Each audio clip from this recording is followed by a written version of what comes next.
What is good, boxing fans and gamers? It's your boy Fight Nate Finest, the Silver Commentator, coming at you with a tutorial on how to create a boxer. Now, I've done this video previously on the channel, I know. However, the video quality and the audio quality of it was not the greatest.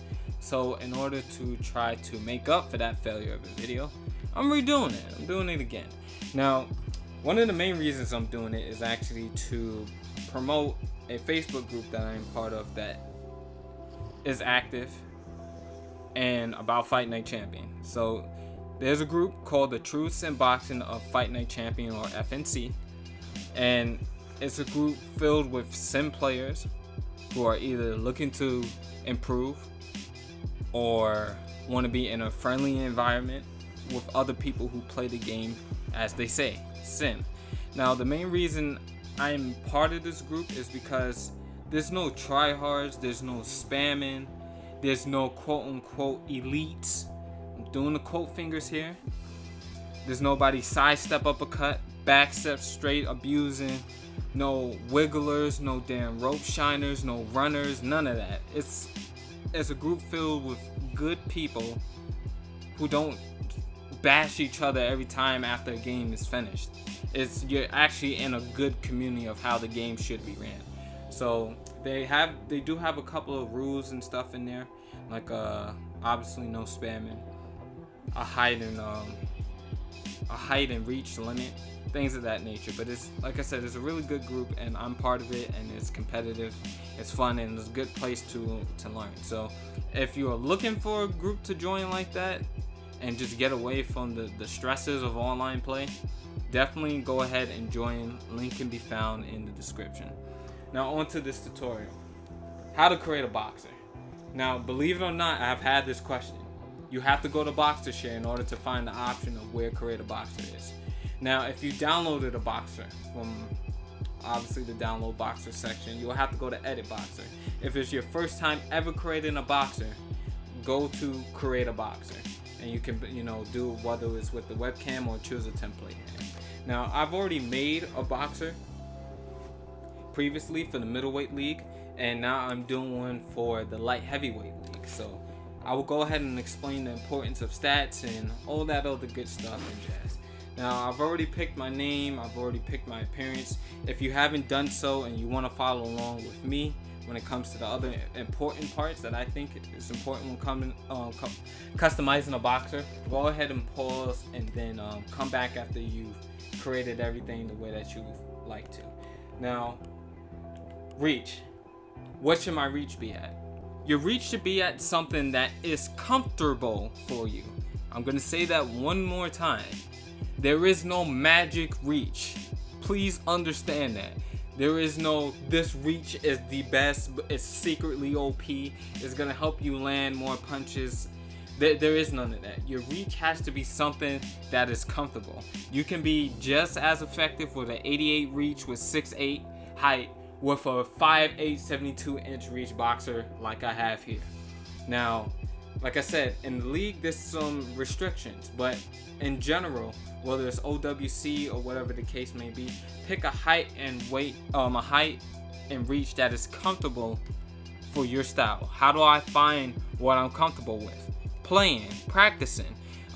If you have a favorite head-to-head fighter or a licensed boxer that you use all the time, check what their height and reach is, and that might be something you want to emulate on your created boxer.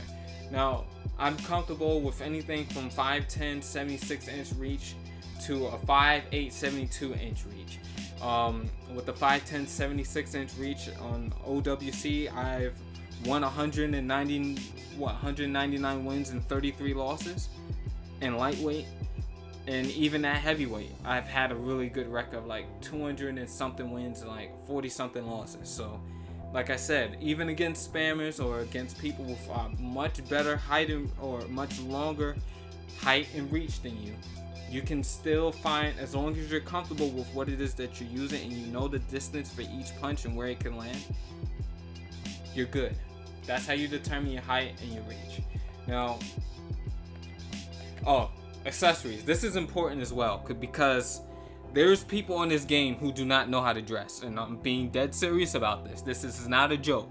To me, this is very, very serious. I've seen people walking around looking like a leprechaun, looking like a rainbow, looking like I don't even know what to say. I can't even roast right now because it's that pathetic that it's 2016 and people don't know how to put colors together. It's no different than like some racing games where people don't know how to customize a car. Everything carbon. Keep it simple if you do not know how to dress. Pick one color, and just put everything there. I don't care how plain it looks, at least you're matching. As you can see here with the color scheme I went something very basic for this video. White, black, and a touch of red. Can't go wrong. Can't go wrong with that. Now, don't be picking like weird shoes or be having extra long socks on when you have like low cut shoes so that your socks is touching your knees. But like, pick stuff that makes sense, please. That's all I'm asking for. In terms of style now, your stance, whether you're orthodox or you're southpaw, the main important thing here is the type, style, and block style, and even punch style. These things are important. Stance does not matter. Now, for the type of fighter you want to use, I always use inside fighter. That's just me. For the base stats that it gives in OWC, I like the power that it gives, but something like an outside fighter won't be as effective on this game because of the toughness and the chin and people spamming power shots. A lot of people use brawler as well, and boxer puncher is solid. I've seen some successful counter puncher style users on the game, but for me, I like inside fighter. I think it's the best. If you want to copy me on that one, by all means. Now, the rest of this stuff is up to you. In terms of high rise and textbook, why do I have this style? Because look at the animation, how short it is to get my block back up. Another one that is good, I believe, is balanced. For a textbook block, is balanced.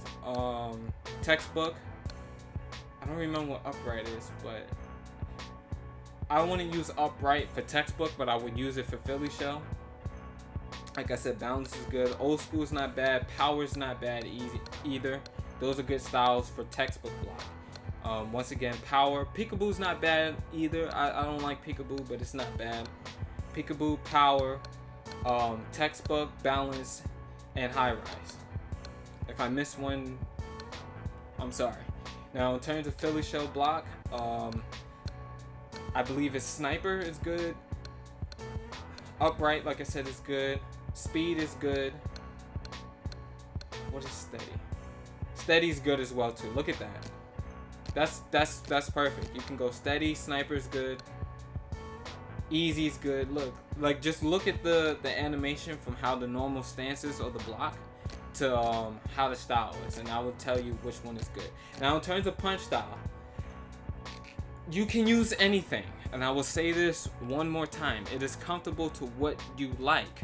Now, for me, I always use power because that's what I find comfortable. Speed, if you want to use Klitschko, if you want to use Pacquiao, whatever it is you're going to use, make sure that you understand the ins and out of the punch style. And now moving on to the most important things, which is athleticism and the skills chart. You need to pick or put the most points into things that are comfortable for you. Things that combinations that you throw a lot. Punches you use a lot. These things need to have the most points into it because those are the things that you are throwing most often and going to do the most damage. Now, the jab is something that's very variable because you can have as much success with a 6 jab as you do with a 19 jab. I'm putting my jab on 19 because traditionally I throw a lot of jabs. I'm known as a person who has like one of the best jabs in the game. I don't care what nobody tells you. I don't care what no elite tells you because they don't even use the damn jab. But for me, I use the jab a lot. I'm considered one of the best jabbers. It doesn't matter if it's a 6 or a 19. Now, the straight is great. Make sure your straight punch is always on a 19, or in OWC, make sure it's always maxed out at a 20. In terms of left hooks, right uppercuts, left uppercuts, all that good stuff, it needs to be based on whatever one you're gonna throw the most. Now, if you throw a lot more like lead hooks like me, I have like a lot of combinations, whether it's the jab, right uppercut, left hook, jab straight, followed by the left hook, straight right hand, left hook. Even if you're putting together a 4 or 5 piece combination, jab straight, right uppercut, left uppercut, followed by a straight right hand. Anything like that, you need to make sure one of your hooks is a little bit lower than the other one, or it's the more dominant one, and you can sacrifice it, the points in it, for another punch or another skill. Now for me, I'm going to put it at a 16. My right hook I use quite often. I like to look at it as a finishing blow, so I use the right hook a lot. My left uppercut, I don't use it as much, and it's not in as many of my combinations as the left hook is. So I'm going to go left uppercut there, and then right uppercut, I'd like to say get your chin check for a reason. So that's why I have it at 19. Like I said, make sure, do not copy this and be like, oh, this is the best setup, because it doesn't work like that. It needs to be customizable to what it is that you do best, and it maximizes your strengths, your combinations, the punches you like to throw. In terms of body punches, body punches can be anything from 11 or even a little bit lower, something in this range. Don't put it only at a 6 if you're gonna go through 7 through 11 if you're not a big body puncher. I've seen this before. Stop putting your body punches on 0. You throw body punches, they need to have some type of effect on it, even if you're not throwing as many as you do headshots, which you shouldn't be anyway if you're playing center. So I'm gonna go ahead and do this. I use the straight right hand to the body quite a bit. And then combinations, I like to be fast, I like to be quick. So I'm doing this not so much because I throw 14 string combinations, but because of the +2 speed it gives whenever you're throwing in combination or throwing a punch. Blocking is at a 20. I don't use as much head movement, and even the littlest head movement, if you time it right, will give you a counter animation. So even if you want more speed, you can go with an 8, but I think anything more than that is excess. You don't need it. Now chin, I don't like getting knocked out, so mine is at a 20. It's the first thing I max period in OWC, and then I put like combinations up to 6 or around somewhere here before I'm done maxing out my chin. Now heart, I'm going 12 because I don't get hit with that many body punches, and my defense is pretty good, so I don't really have to worry about it. At the same time, some people struggle with stamina management, or they may have a more brawling style, so you definitely need to either have it at a 20 or a 12, nothing below that. So moving on into this: strength, speed, endurance, conditioning, toughness, reflexes, fight night. What do I need? How many points do I need in everything?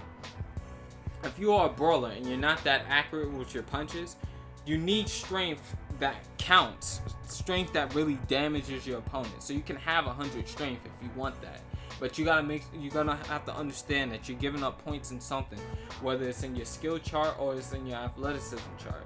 Me, I have mine preset to the way I like it.